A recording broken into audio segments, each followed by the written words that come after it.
Like, if you had the number 1 pick and you needed a quarterback, Yeah. who you taking? Would I consider it? Absolutely. No, who you taking? Okay, who am I taking? Like right now? Yeah. Who am I taking? You got Cam or you got Shador? I'm taking Cam by a slim margin. His whole season was a highlight from the rest of the year, but that's the most recent version of him. That's what we're going to remember the most of leading into this draft process. Combine's coming up, all those things. I'll have his pro day, this, that, and the other. But right now, I see it. I see everything that NFL teams want, that a GM could fall in love with. He's got the ability. He's obviously got the leadership ability. His teammates love him. I like what I'm seeing out of Cam Ward, dude. And right now, until further notice, he is my 1 of 1. I do play with a lot of hate in my heart just because of what I had to go through since high school, recruiting-wise, knowing I was better than a lot of other quarterbacks out here. Why are you not afraid to say out loud, I'm the best player in the country? I'm just a big person on speaking into existence. And it's just also, you know, how I was raised to be confident in yourself. If you don't have confidence in yourself, nobody's going to be confident in you. I believe in my heart of hearts that Cam Ward will be an NFL Hall of Fame quarterback. Now, I understand that is a crazy statement to make. If you see my jersey, I have a Miami bias. I was born and raised in Miami, so every team that's from Miami, I rep to the death of me. But that means I have a crazy bias when it comes to Cam Ward. So I do want you to have that in mind for anything else that I say. Now, I still think even with my bias, I can still give you some good points to make you think that by the end of this video, if you don't think Cam Ward will be a Hall of Fame quarterback, I think you'll still probably have a brighter outlook on what his possibility is in the NFL than before watching this video. Stay tuned, and we're about to break this down. Cam was born in West Columbia, Texas on May 25th, 2002. In fact, you know who else was born May 25th? Mr. Killian Murphy. And it don't really surprise me at all. The way Cam be throwing them bombs down the field, you feel me? Them nukes, boy, he be throwing them nukes. He eventually made his way over to the West Columbia High School. Now, looking up the school, the only thing I could find were a few reviews on Google. Food sucks and it's in bad shape. And it's 3 stars. I kind of like the review. It's in a way because it's like, you know, the dude doesn't say anything positive but still gave it 3 stars. So it's kind of one of those things like, if you want to find out what's positive about the school, you want to find out how it got those 3 stars, you're going to have to attend, buddy. But moving on, I found the school's mascots called the Roughneck. Now, I don't know about you, but like, that's a crazy name, right? I don't even get it because it's like, it shows like a miner, a hammer on his back. I guess his neck is rough because it has a hammer on the back of his neck. But you know what's even rougher than this dude's neck? The coaching for the football team within Columbia High School. The way Cam Ward just finished dominating all of college football this last season with Miami, you would have thought the dude would have been a god in high school. I mean, that's typically how it is. You'll get dudes that are average in college that completely dominated high school, that were 5-star athletes, that were the best of the best, the cream of the crop, and then they go to college and they're okay, they're all right. So Cam Ward is out here dominating. You'd expect, okay, high school he was a monster. Turns out he was hot trash. But a lot of it ain't really had to do with homeboy. A lot of it had to do with the coach. The coach was running a old system. I'm talking old. I mean, this man was running a system, an offensive scheme that hadn't been used since the pandemic. And I ain't talking 2020. I'm talking the Spanish flu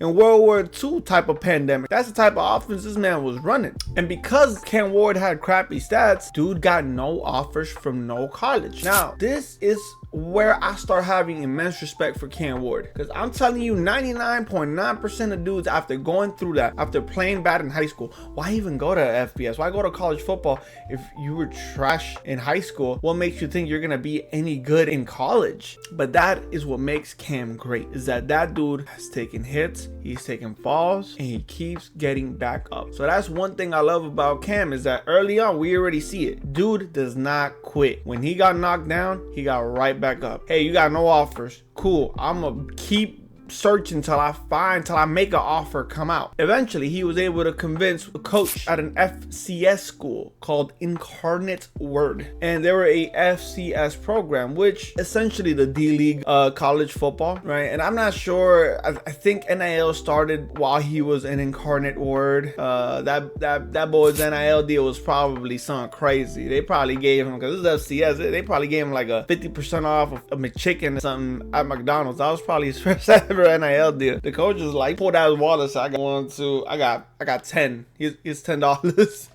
Here's $10, man. That's your first NIL offer. His first season, you had the pandemic, so he wasn't able to play a full season. In 2021, he was able to play his complete full first season. And with an actual decent coach that can put a game plan around Cam's abilities, what was he able to do? Well, he's able to put up 4,648 yards, 47 touchdowns, 10 interceptions, and 357 yards passing per game. Now, again, this is FCS, a weaker division, so defenses aren't going to be as powerful, but that still shows you, hey, Cam was that dude and just wasn't getting the support. Finally, after being able to show out what he actually has, a talent that lies within Cam, his coach at Incarnate Word was hired to be the offensive coordinator in Washington State. Now he was entering the big boys, the actual college football Division I realm, and the offensive coordinator was a coach that he had in Incarnate Word, which is perfect. So the dude knew already everything he had to learn about Cam. So how did Cam do? Well, dude ended up throwing 7 picks in his first 5 games. So not good at all. And that was another setback. That man was not used to the speed of Division I college football. He found out the difference between Division II and Division I real quick. Again, though, a lot of people would have quit by then. A lot of people would have kind of let those interceptions get into their heads. They would not know how to react. What it can do, he said, bet. He locked in for the rest of the season from week 6 to week 13. He only threw 2 interceptions. He didn't let a bad start to his FBS career slow him down. What did he end up doing the next year? Passed for 3,736 yards, 25 touchdowns, 7 interceptions, about 311 yards per game. Keep in mind, he threw less interceptions, more touchdowns, more yards, played 1 less game. So I need you to think about that. He improved in almost every category statistically. His school, Washington State, went from being 7-6 that his first year, second year being 5-7. So even though he stepped up his play, his school just wasn't playing as good. Then homeboy entered his name into the college draft. What happened after that? University of Miami called and said, hey, yo, homeboy, I like your skills. I like your talent. Look, I'm going to keep it a stack. I'm going to keep it a buck. You probably gonna go in the 5th, bro. If we being real, if we being honest. Can't say a word. He said, yeah. Mario's Cuban like me. Bro, you're gonna go in the 5th round, bro. So what did they do? So he said, okay, bet. I'm gonna go play with you guys. I'm gonna get a great offensive line. I'm gonna get some actual receiving talent. I'm gonna get running back talent. Problem with Washington State is that they had a great quarterback in Cam, but they weren't good in anything else. So when this opportunity to join a team like Miami that had built through Mario Cristobal, if you don't know, Mario Cristobal was an assistant coach and the offensive line coach for Nick Saban at Alabama. Now, if you know Alabama, they are touted as having one of, if not the best O-line every single year while Nick Saban was there. And Mario Cristobal for a while was the one man in the O-line. So his bread and butter is, hey, I'm going to get you a good O-line for sure. And yes, Cam Ward had a great O-line, had great receivers, had great running backs. Now, what was he able to do now that he finally has weapons? And see, that's another setback. Dude was probably not even gonna get drafted at all, if not very late. But what did he do? Sought an opportunity out. In Miami, that boy showed out. That man said, y'all go learn my name and y'all gonna respect it. What did he do in Miami? Let's break down the stats. He threw for 4,313 yards, 39 touchdowns, 7 interceptions. Yards per game, 331. He won the Davey O'Brien Award given to outstanding quarterback. Also, and it was also awarded the All-American consensus for the quarterback position and finished 4th in the Heisman. Essentially, Cam Ward had his breakout year. Cam Ward put the league on notice. Now, the season didn't end in the best fashion. Essentially, Miami lost 2 games, and because of that, they missed the college football playoffs. And then Cam Ward ended up playing in the Pop-Tart Bowl for only 1/2. He got criticized a lot for it. In my opinion about that, I'll just keep it a bug, man. Players take care of themselves. The dude had earned himself a potential really high draft pick, so to potentially screw that up over an injury in a meaningless Pop-Tart Bowl just did not make sense. But now the NFL season is also slowly coming to a close. We're a few weeks away from the Super Bowl. What happens after the Super Bowl? That's when draft season starts. That's when all the scouts start pouring over everything. We start talking about potential landing spots for some of these rookies. Cam Ward's tape, watching film from a lot of the games. I went to 2 games physically and was able to watch him play, breaking down his film. There's so many things he's good at. I mean, he has great arm strength. Not the greatest arm strength ever, but his arm strength is good enough to complete deep passes. He has amazing aim. He's able to cut you up through the middle of the field. One thing I love about this prospect, and same thing I love about a lot of prospects that end up doing this, he is a 5th-year senior. He is a 5th-year, what they call a 5th-year super senior. Snaps matter. I made a whole video talking about, hey, why do quarterbacks not make it in the NFL? And it's simple. They don't get enough snaps early on in their college career. We look at dudes like Anthony Richardson and Justin Fields and wonder, I wonder why they're not succeeding. I wonder why it's taking them so long to succeed and have success at an NFL level. It's because they barely played. Last year, there was a lot of good quarterback prospects that were taken early on in the draft. Who were the 2 best by far? Bo Nix and Jaden Daniels, the 2 5th-year seniors that came in. Obviously, there's always going to be exceptions to the rule. There's going to be 5th-year seniors that suck, and there's going to be quarterbacks that barely played at any games in college and are great. But the average suggests that the longer a quarterback stays in college, the more prepared and the better the start of his career will be in the NFL. Because the problem is, man, if you're not great at the start of your career, a lot of people can rebound from that. Some people can't. Quarterback is a mental game. It's about mental strength. Can you get hit?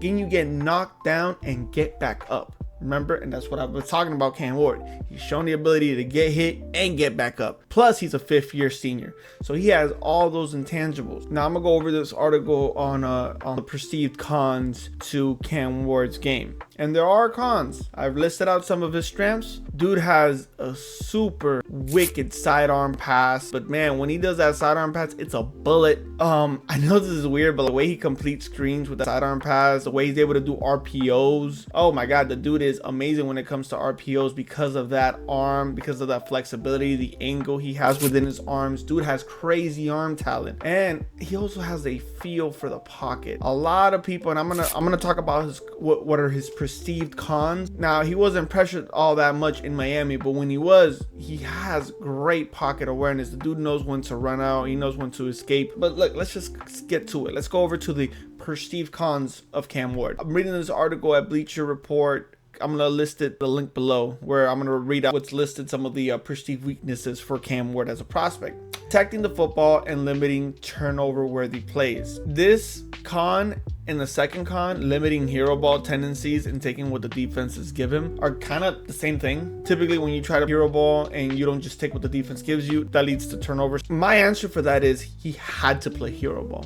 Miami had the worst defense in all of college football. Cam had to consistently score between 35 and 40 points a game to win. There were certain games, if you watched the Iowa game, if you watched the Louisville game, where basically both teams were just scoring left and right, and first team to not score would lose. Cam Ward had no choice but to play hero ball.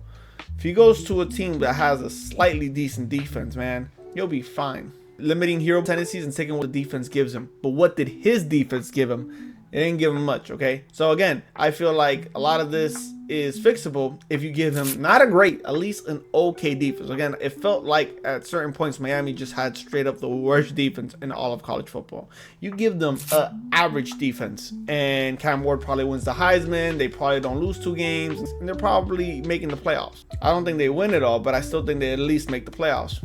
I feel like Cam Ward has great improvisation skills. I feel like casually, I probably watched every game he played this year. I went to 2 games, and then on film, when I was like watching basically every throw that he made in specific games, I watched about 3 or 4 games. Sometimes he would hold the ball too long and take a sack. Occasionally that would happen. Occasionally he'd have a turnover, but again, who doesn't when you had such a bad defense? Typically, when you have a defense that's this bad, typically you'll see a much higher turnover rate, because the fact the quarterback has to play hero ball to catch up with the other team, because the other team is scoring at will. For a guy who had a lot of things going against him, throwing 7 interceptions, it just wasn't that bad. There were a few throws that he did get lucky a few times and probably could have ended the year throwing 10 interceptions. And I'm showing you here times where that happened, times where he was pressured and still was able to make the right decision. The last thing here, utilizing his athletic ability when applicable. I don't know if I want that. Cam Ward can rush the ball. He has shown the ability to be able to rush the ball, but he ain't Lamar Jackson. He can't break your ankles. He's also not built like Josh Allen is, where Josh Allen can just get tackled by 2 or 3 dudes and not feel a thing. Cam Ward doesn't have any of those abilities. In my opinion, the best time to use his athletic ability is when he's escaping the pocket, trying to extend the play for at least 1 or 2 seconds. Typically, if you rush it more as a quarterback and you're not Lamar or Josh Allen and you rush the ball a lot, chances of you getting injured, man, they go up a lot. They go up a significant amount. And there's a reason why Cam Ward never got any significant injury in college, and that's because he's not going to run it that often. It's okay to be a passer quarterback. We haven't seen them in a while, and yes, it's nice to have a quarterback that's mobile, and he does have the mobility. That's the thing, he does have the mobility. We live in an era now where quarterbacks are rushing a lot more, and because of that, they're getting injured. I made a video called Revenge of the Running Backs, where running backs weren't valued much because they're running the ball a lot more with quarterbacks. So why pay a running back all that much money? And then the result of that was a lot of these quarterbacks getting injured and suffering season-ending injuries, which didn't happen as often as it is now. So again, you know what? Keep Cam from running the ball too much, okay? I don't want that man to get injured and suffer season-ending injuries. The one con, and I don't think it's listed here, but the one con that I do agree, he does hold on to the ball a lot. And sometimes he takes unnecessary sacks. And the problem is, in college, that's like a whatever issue. You can live with that, but in the NFL, you can't. In the NFL, 1 sack can change everything. He's not a big fumbler, but I know that Virginia Tech game was lost because he fumbled the ball towards the end of the game. He has to work on that. He has to work on being able to just throw the ball away and or make a decision a lot quicker than he normally does. He's a nonchalant quarterback. I call him the cool king of South Beach, and I think it's great because he's always poised. He's never scared of the moment. He has that clutch factor. He has the clutch factor that Mahomes has, that Brady had. Every time they're down, even the games they lost. There was one game, Virginia Tech, where they lost and he fumbled it. And yes, that was not clutch of him to do so. But every other game that they lost, or every other game that came down to the wire, he fired on all cylinders. No moment was too big for him, and he delivered. So he has a clutch gene. He's cool. Sometimes a little too cool. That's his big issue. He's a little too cool for school sometimes, and takes a little too long to make decisions sometimes. He has to work on that. This is the conclusion. I think a man that is able to get knocked down and get back up time and time and time again, and not let any negativity affect him, I think that is the true DNA of a potential Hall of Fame quarterback. And that's the thing, is that a lot of these quarterbacks, you get like the Trevor Lawrences, or maybe like Carson Beck, or maybe like a quarterback like Johnny Manziel, where, and I'm not saying they're the same thing, you get quarterbacks that from the beginning, from the jump, from high school, probably middle school, they were the best. High school, the best. College, the best. They had never faced an obstacle in their lives. And when you get to the NFL, you will face obstacles. You will meet challenges that you possibly cannot get over unless you have a strong wherewithal. I can't say you gangster until your gangster gets tested. You know what I'm saying? And Trevor Lawrence never got tested. Johnny Manziel never got tested. A lot of these dudes who walked around head high thinking they was never going to get touched till they got touched and they didn't know what to do. Cam Ward is not that dude. At the end of the day, I believe Cam Ward has the potential to be a Hall of Fame quarterback in the NFL. If Cam Ward goes to a team that has an offensive coordinator that simply understands his ability. That is all I ask. Not asking for the greatest offensive coordinator of all time or the greatest offensive-minded coach of all time. As long as he goes to a person, again, if it's a defensive head coach, offensive coordinator, and if it's an offensive coach, even better, but a person that understands his skill set. Not another version of his high school coach. Because even if he has a bad O-line, bad receivers, he might get beat down his first and second year in the league. What has he done? In high school, he got beat down, got back up. In college, he got beat down and he got back up. So in the NFL, and I would say when, because it happens to everybody. In the NFL, when he gets beat up, he will get back up. At the end of the day, you can't bury someone in the dirt who got theirs in the mud. Cam Ward got that dog in him. He's going to be a Hall of Famer. Hope you enjoyed this video. Hope you subscribe. If you want to make fun of me for being wrong a year later, the only way you can do that is if you subscribe and then you see, a video come up saying I was wrong. And you can make fun of me there. So if you want to prove me wrong, subscribe and wait a year and we'll see what happens. Again, these are the opinions of a casual who loves watching football, loves watching college football, loves watching NFL. And yeah, so again, if you disagree, that's fine. Let me know. Let me know if you disagree, why you disagree. We can have a nice civil conversation about it in the comments. Hope y'all are having a wonderful day and continue having a wonderful day. Peace.